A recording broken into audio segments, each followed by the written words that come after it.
vê uma realidade da Petrobras hoje, e quando eu falo Petrobras, é toda a cadeia do petróleo, tá?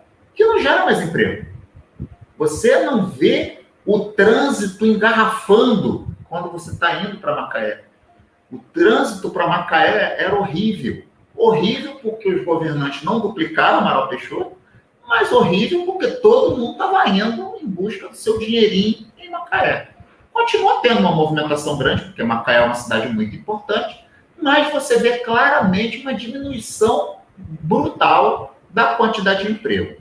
E mesmo sem pandemia, você tem muitos comércios em Rio das Ostras fechando as portas. Vários imóveis alugados há muito tempo sem conseguir locatário, imóveis há muito tempo à venda sem conseguir compradores.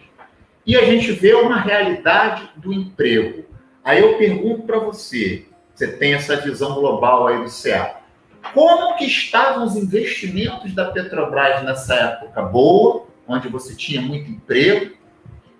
Como que estava o emprego? E aí eu já sei que 42 mil empregos foram perdidos no meio dessa coisa toda, que o Teseu, eu entrevistei ele falou que temos menos 42 mil pessoas na bacia de Campos empregados. Como que era a realidade do emprego nos bons tempos, que não tem tanto tempo assim, e como é que está a realidade hoje, em termos de investimentos em emprego? Anderson, a coisa está muito feia, né? O que a gente tem visto a partir, na verdade, desde a Lava Jato, ela veio com o mote de você combater a corrupção, que tem que ser combatida, é verdade, tem que ser mesmo, mas no Brasil a coisa funcionou de uma forma muito estranha, né? Porque a gente vê denúncias de corrupção em outras empresas, a Petrobras ela foi vítima, e isso já é comprovado, da corrupção, porque não é uma empresa corrupta, né? As empresas não são corruptas, as pessoas que eventualmente são, né? E quando veio a Lava Jato, o que se penalizou não foram os membros, né, da diretoria da empresa, que foram os mais penalizados, né? A gente viu, quando estourou, foi um horror, né, para nós petroleiros, porque fica todo mundo chamando todo mundo os petroleiros são corruptos, olha lá, petroleiro é Marajá. Eu passei por isso na era Collor, eu estava trabalhando no Paraná, a gente fiscalizava a aquisição lá, geofísica, no meio do mato, né? Então a gente tinha os carros com aquele selo a serviço da Petrobras. E a gente rodava o dia inteiro e às vezes parava na cidade para almoçar, o acampamento estava longe, parava, às vezes ficava em hotel, às vezes ficava acampado. E naquela época, eu lembro, o carro ficava todo sujo de lama, porque a gente ia para o mato, né?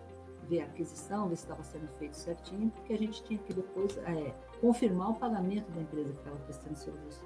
E uma vez a gente saindo do restaurante depois do almoço, estava eu, mais um geofísico, o topógrafo, né? Na época a gente chamava topógrafo, hoje chama técnico de geodésia, técnico de petróleo, e o carro escrito com o dedo, assim, como o carro ficava sujo de lama, Marajás. A gente ganhava, Anderson, naquela época, 89, teve a crise do álcool, 90, final do governo PHC, no governo Collor, um pouco antes, o meu salário de geofísica na Petrobras, e que trabalhava no campo, com adicional de campo, não chegava a $1.000. E você vê escrito no carro, e a gente trabalhava 30 dias lá, afastado da família, longe de casa, acampando ou em hotelzinho, onde desce para ficar, e folgava 30, folgava 15, na época de geofísica era. Pô, aí você sai e vai pegar o carro para trabalhar e está lá escrito Marajá. Então, assim, a gente já sofreu muito na história do país, né? E na Lava Jato, nós fomos taxados não de marajás, mas de corruptos. Porque da forma como foi colocada, né, a corrupção ela tem que ser combatida sim, ninguém é favorável a isso, a não ser o corruptor e o corrupto, né? Porque também tem dois lados, né? Também tenta se caracterizar que é o o Estado, né, o governo, a estatal, o funcionário da estatal quer, mas isso sempre tem dois lados, o corrupto ele é corrompido por alguém. E se destruiu foram as empresas, né?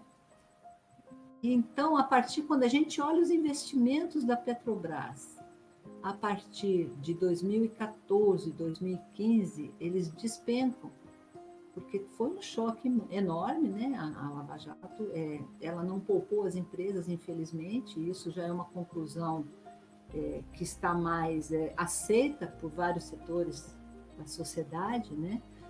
Porque quando denunciaram, por exemplo, a Volkswagen, pegaram os dirigentes da Volkswagen que estavam envolvidos e puniram os dirigentes. A empresa continuou, os empregos continuaram, tanto na Volkswagen.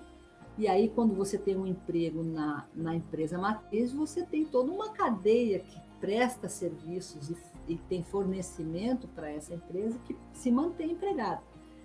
Com a Lava Jato, o que aconteceu é que os investimentos da empresa diminuíram e aí começa a gerar um desemprego, não só na Petrobras, e aí a gente tem os cortes, né, que vem nessa evolução que desencadearam cerca de 40 mil empregos perdidos, porque a Petrobras começa a demitir os terceirizados, começa a cortar investimento, começa a cortar os contratos, e isso vai se espalhando de uma forma, só que na região foram 40 mil. Na empresa, no país, se fala em torno de 100 mil empregos, de 2014, 2015 até a atual data. Então, as consequências foram muito grandes. Eu estou com um gráfico aqui que fala de 2090, vai de 97 até 2019. Eu não estou com esses dados atualizados, mas a gente chega num pico, quando a gente descobre o pré-sal em 2000, a gente vinha num ritmo de investimentos na área de exploração e produção, que é muito a área que a gente trabalha aqui no Norte Fluminense, né? A gente não tem refinaria aqui. E então a Petrobras ela investia 4 bilhões, 6 bilhões na nossa área aqui de exploração e produção no Brasil, e aqui no total dela ela chegou a investir 40, desculpa,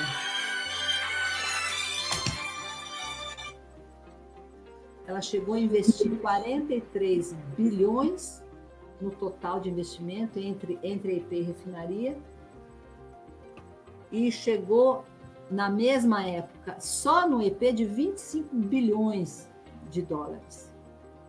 E cai a partir de 2015, a gente chega em 2016 com 15 bilhões na empresa, então ela sai de 43 bilhões, porque ela modernizou o parque de refino e ela começou a construir refinarias.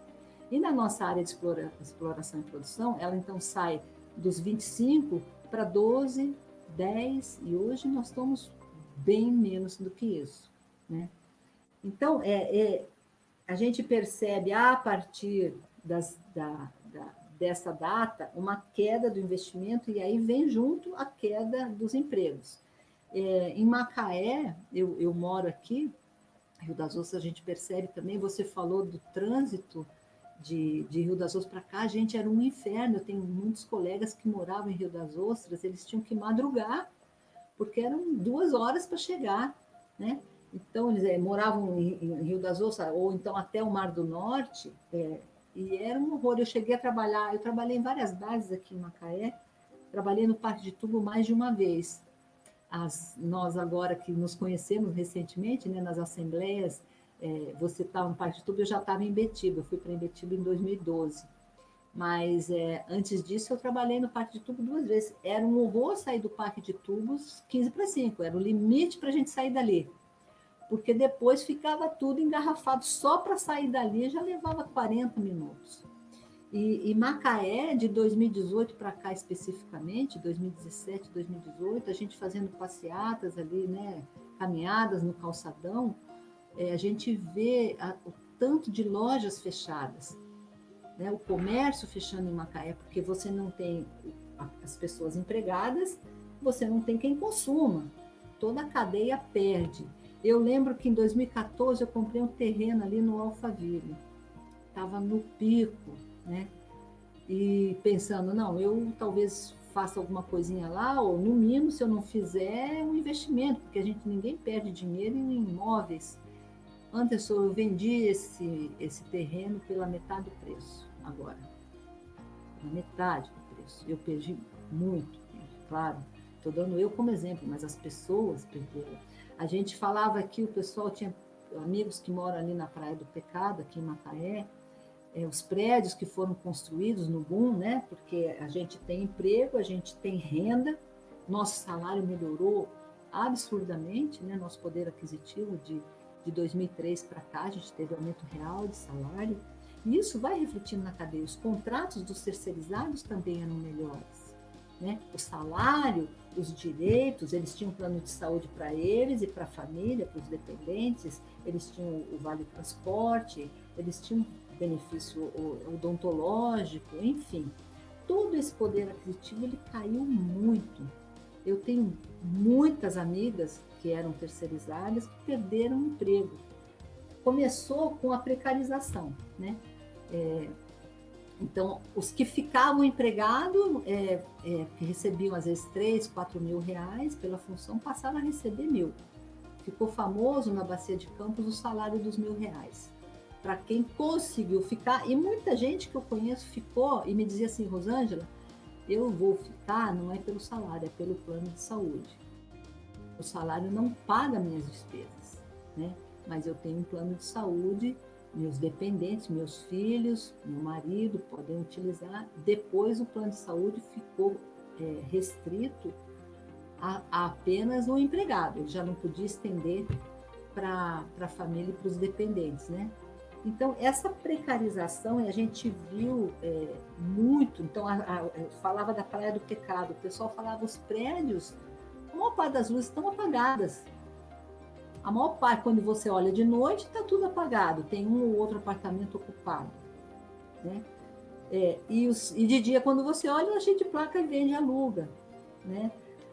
Começamos a nos transformar em cidades fantasmas aqui na região, tanto Macaé quanto Rio das Ostras, né? E toda a região que Campos sofreu bastante também. A gente percebe também no comércio. Aí começamos a vender plataformas, essas plataformas aqui de água rasa, né? Os polos aqui no Nordeste, polo de Paropa, polo de Enxova, e o que não foi vendido está hibernado, e o que foi vendido, nós tivemos muitas denúncias dos trabalhadores que assumiram essas plataformas. Primeiro, que o contingente diminuiu, mas a gente não consegue confirmar porque essas informações não estão disponíveis, né? A gente gostaria, eu tentei fazer esse levantamento várias vezes. Qual era o contingente com a Petrobras, qual é o contingente atual? Então, eles reclamavam não só da redução do contingente, e isso afeta a própria segurança do trabalhador e da instalação, né? E a próprio meio ambiente. Teve uma filmagem recente de um incêndio ali na região, né? O óleo vazou e pegou fogo no mar, não sei se você viu.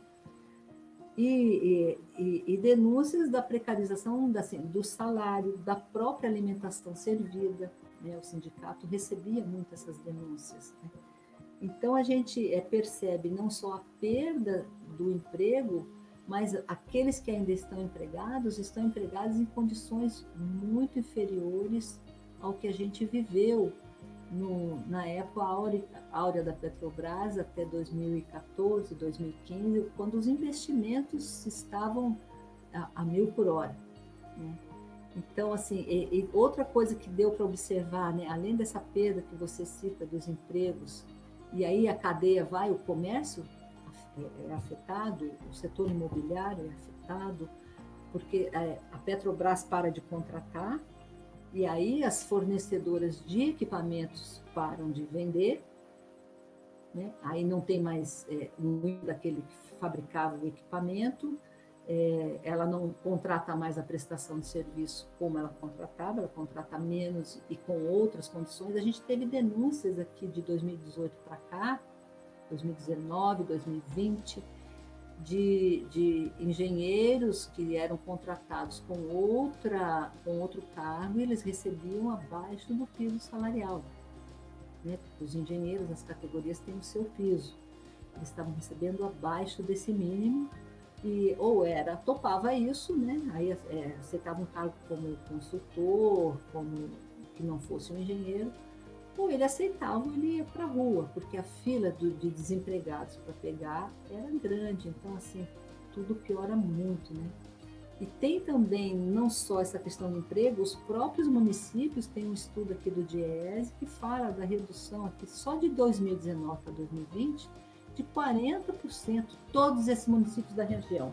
Macaé, Campos, Araruama, Rio das Ostras, Cabo Frio, redução da arrecadação, não só de royalties, como de participação especial. Participação especial é uma arrecadação, é uma taxa que tem quando o campo produz acima de um certo limite, né? Quando ele produz muito, tem que pagar a participação especial. Essa redução que os municípios tiveram é em torno de 60% do que eles receberam.